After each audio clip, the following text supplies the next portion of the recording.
It is a Tuesday, and so I am walking to the bench, the way I have walked to it for 40 years. The morning is soft and gray and kind, the sort of morning that seems to be holding its breath. The gravel path crunches gently under my shoes. The old copper beech at the top of the hill is just beginning to turn, its leaves catching a little fire at the edges, and somewhere down by the pond, a wood pigeon is saying the same slow, sleepy thing it has always said. And there she is. Of course she is. A leaner on our bench beneath the beech tree, her tartan flask already open, 2 cups poured, one waiting on the seat beside her for me. She lifts a hand without even turning around, because she knows the sound of my footsteps the way I know the sound of hers, and she calls out, "You're late." The tea's getting cold, and the ducks are getting greedy. I am not late. I am never late, and neither is she. But we have said this to each other on 1,000 Tuesday mornings, and it means nothing at all, and it means everything, which is how it is with the words you say to the people you have loved the longest. I sit down beside her. The wood of the bench is cool and a little damp, and it holds the shape of us by now, 2 small hollows worn smooth over 40 years of Tuesdays. She hands me my tea. Our fingers are older than they used to be, spotted and soft, the knuckles gone a little proud. But they know this exchange by heart, the passing of the warm cup, and they do it without either of us looking.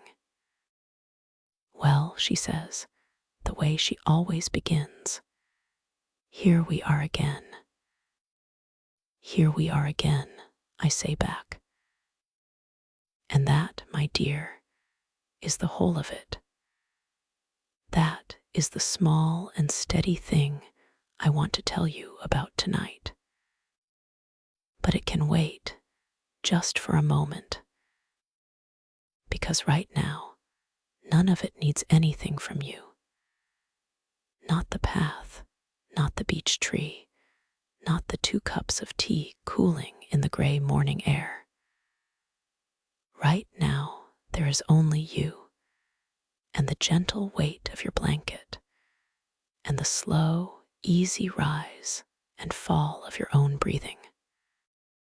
So let yourself sink a little deeper into the pillow. Let your shoulders come down, away from your ears. Let your jaw soften. Let your hands grow heavy and warm at your sides. I am going to tell you the whole of it, slowly, from the beginning. There is nothing for you to do but listen and drift, and let the day fall away behind you, the way the light falls away from the sky in the evening, without any effort at all. Let me begin. My name doesn't matter very much for a story as gentle as this one. I am 78 years old. Eleanor is 79, and she never lets me forget the 14 months between us, though what those months are supposed to have taught her that I don't already know, I have never once been able to work out. We met in this park, on this same path, when we were both young mothers with prams. That is where it started.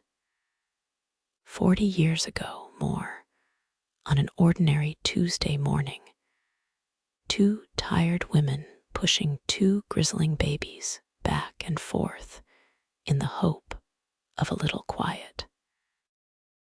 My son would not sleep unless he was moving. Aliner's daughter was exactly the same.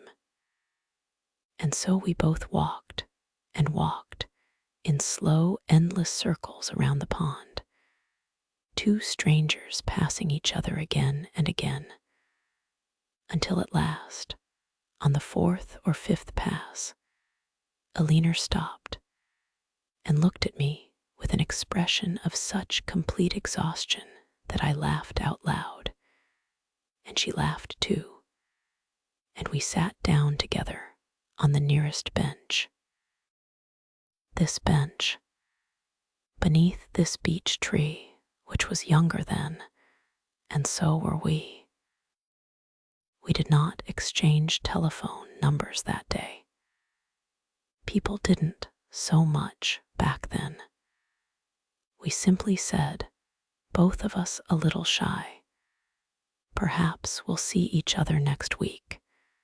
And we meant Tuesday, because Tuesday was the day we had happened to meet, and so Tuesday it became. And Tuesday it has stayed, from that day to this. Now take a slow breath with me. In through the nose, gently, filling the bottom of your lungs. And out like a long, soft sigh, letting your whole body grow a little heavier against the bed. There is no hurry in this story. We have all the time in the world. We are simply going to sit on the bench together, you and I, and watch the years go by, the way we have always watched the ducks go by on the pond, in no rush to be anywhere else at all. In the early years, we came with the prams. We would park them nose to nose in front of the bench and rock them with one foot each while we talked, and the babies would finally, blessedly, sleep, and we would sit in the sudden quiet like two soldiers who had come through the same long night. We talked about everything and nothing, whose baby had a tooth coming, whose husband had forgotten which, what to do about a cough, a rash, a rented house with a damp back bedroom. Aliner always brought biscuits in a tin, and I always brought the flask, and between us, we made a whole morning out of very little, which is a skill I have come to believe that the world does not value nearly enough. Our children grew. They left the prams behind and toddled at our feet, feeding the ducks with fists of torn-up bread, falling in the mud, being scooped up and dusted off and set going again. Then they were at school, and Tuesday mornings grew quiet in a new way, and Aliner and I found, a little to our surprise, that we did not run out of things to say. If anything, we had more. Now we could finish a sentence. Now we could sit with a whole thought, turn it over, hold it up to the light together. Let your eyes close now, if they haven't already. There is nothing more you need to see. Just my voice, and the quiet, and the slow unspooling of 40 gentle years. The seasons turned over the bench, again and again, the way they do. I want you to see them softly as you drift. In spring, the whole park came up in green, and the daffodils crowded along the bank of the pond, and Aliner would sit with her face turned up to the first real warmth like a cat in a window, and say, every single year, as though she had only just thought of it. Isn't it a relief that it always comes back? In summer, the beech above us was so thick and full that it made its own cool green room, and we sat in the shade of it and watched the children of strangers splash at the water's edge. And sometimes we said nothing at all for a long while, and the nothing was as comfortable as an old cardigan. We had our little traditions, the sort that grow up quietly between two people and would sound like nonsense to anybody else. We named the ducks. There was one particularly stout and self-important fellow we called the mayor, and his family after him. So that year after year, there was always a mayor on the pond, and always a debate about whether this was truly the same one or merely his son taken up the office. Alina kept a heel of bread in her pocket, especially for him. And every spring there was a robin who would come and sit on the arm of the bench, bold as anything, tilting his head at us. And Alina swore blind it was the same robin. And I never argued, because it was a lovely thing to believe, and believing it cost us nothing at all. In autumn, the leaves came down in coppery drifts, and they gathered around our feet, and Alina liked to scuff them into little heaps like a child. And I never told her how much I loved that about her, because some things are better simply enjoyed than said. And in winter, oh, in winter we were faithful still. We came in our thick coats and our woolen hats, with 2 flasks now instead of 1, and we sat on the cold bench with our gloved hands wrapped around the warmth, and our breath came out in little clouds, and we stayed only 20 minutes because that was all our old bones could bear. But we came. We always came. Even the winter it snowed so hard the buses stopped. Alina walked 1.5 miles through it because she knew I would be there. And I was. And we laughed like girls at the pair of us, mad old women in a white and empty park. Breathe in now, slow and soft, and let it go. Feel how heavy your arms have become, how warm. Feel the bed holding you completely so that you do not have to hold yourself up at all. There is nowhere to be. There is nothing to carry. Just the next quiet word and the next. The middle years were the busy ones, and they were the hardest ones, and the bench held us through all of it. There was the Tuesday I told Alina I had found a lump, and she took my hand and did not say any of the frightened, useless things, but only, "Then we'll get through that too, on Tuesdays, same as everything else." And we did. I would come to the bench pale and tired from the treatments, and she would be there with a blanket she had brought from home, and she would tuck it over my knees and pour the tea and talk about anything at all, her neighbor's dreadful fence, a hat she had seen, until the color came back into me a little.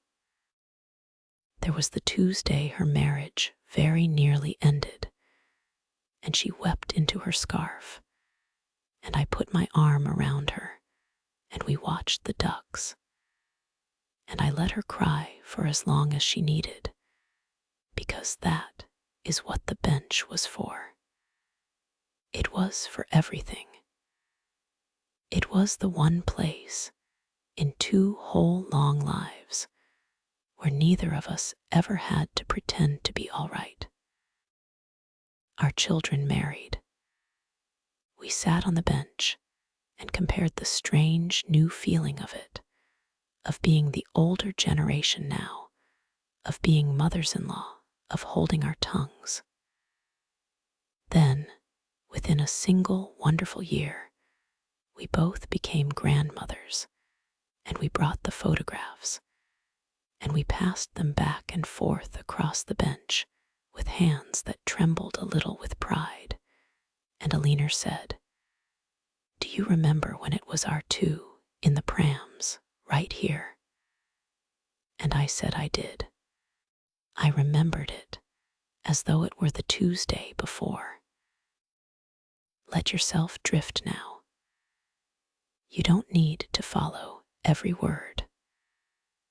Let them wash over you like warm water, like the sound of rain on a roof when you are safe and dry beneath it.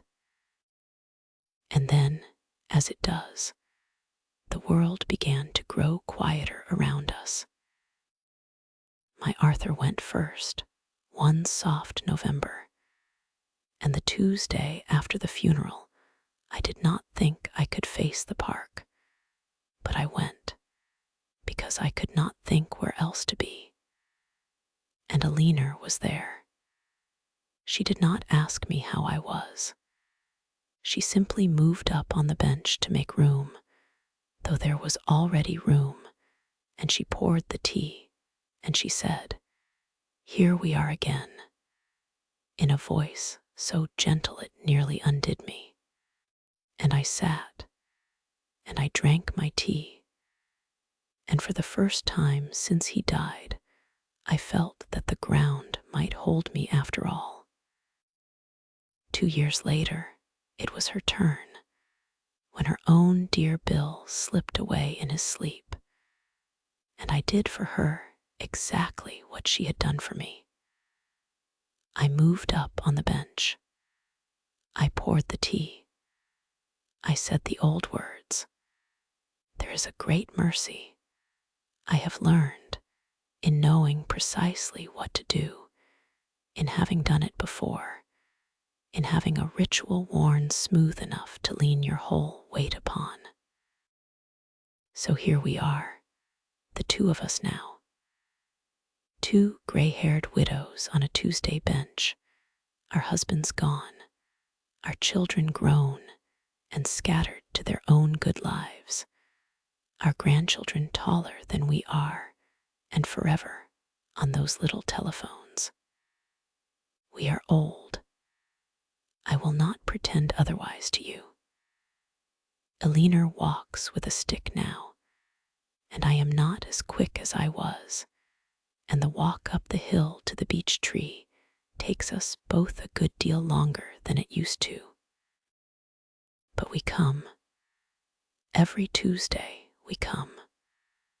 We telephone each other on a Monday evening, not to arrange anything, for there is nothing to arrange, but simply to say good night, and to hear in the other's voice that all is well, and that tomorrow there will be the bench.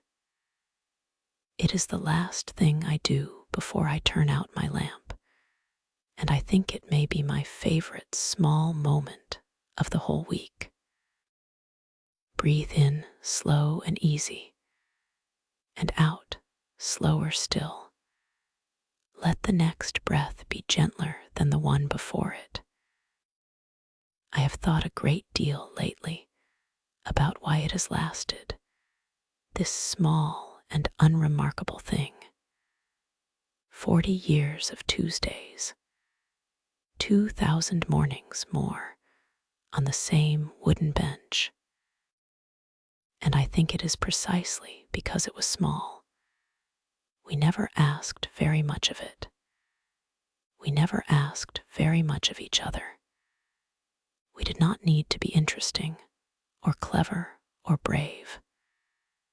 We only needed to turn up on a Tuesday with a flask and sit. And a thing you only have to turn up for is a thing you can keep doing through everything, through babies and illness and grief and old age, through all the seasons a life can throw at you.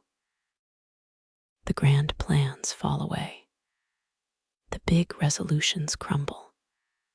But the small ritual, the standing appointment, the 2 cups poured on a cool gray morning, that endures.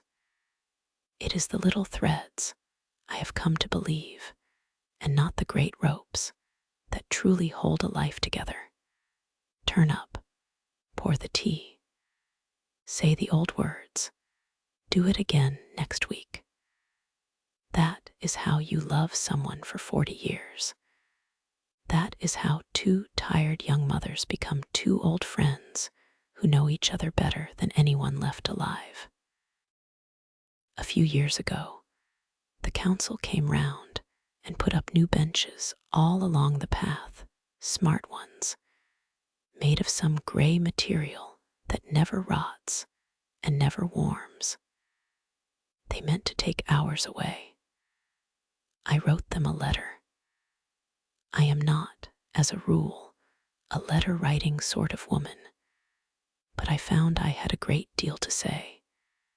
And in the end, they let our old wooden bench stay exactly where it was, beneath the beech tree, worn and weathered and hours. There is a small brass plaque on the back of it now, which the 2 of us paid for between us, and it says only this: for the friends who meet here. No names. We did not want names. We wanted anyone who ever sat down tired upon it to feel that it was theirs, too, the way it had always been ours. Let your eyes stay closed, and let your breath go slow, and let me give you the last of it, gently, because the end of this story is the softest part of all. This morning, this very Tuesday, we sat on our bench beneath the turning beech, Alina and I, with our 2 cups of tea. The wood pigeon murmured down by the pond. A few early leaves came drifting down and settled on the blanket over our knees, and neither of us bothered to brush them away. We did not talk very much. We do not need to anymore. We have said, over 40 years, very nearly everything there is to say, and what is left is better than words. It is simply being there. 2 old friends on a bench, shoulder to shoulder, watching the ducks, knowing that whatever else the week may bring, there will be a Tuesday, and there will be a bench, and there will be the other one already there, with the tea poured. Same time next week, Alina said, when at last the cold got into our bones, and it was time to go. Same time next week, I said. And we helped each other to our feet, the way we do now. And we walked back down the hill together, slowly, in no hurry at all, into the soft gray morning. So let that be the last thought you carry down into sleep. Not the worries of your day, not the things left undone. Just a bench beneath a beech tree, and a friend who is always there, and 2 cups of tea poured on a quiet morning. The small, faithful things that turn up, week after week, and hold a whole life gently together. You have nothing to decide tonight. No hill to climb, no path to walk, no words to find. There is only the warmth of your bed, and the soft dark of your room, and the slow, steady tide of your own breathing, carrying you out and away. Breathe in slow and soft, and out softer still. Let the next breath be gentler than the last, and the one after that gentler still. You are safe. You are warm. You are exactly where you are meant to be. Rest now. Sleep now. I will keep the flask filled and the bench waiting and the light on in the window, and I will be here telling quiet stories whenever you need somewhere gentle to go. Good night.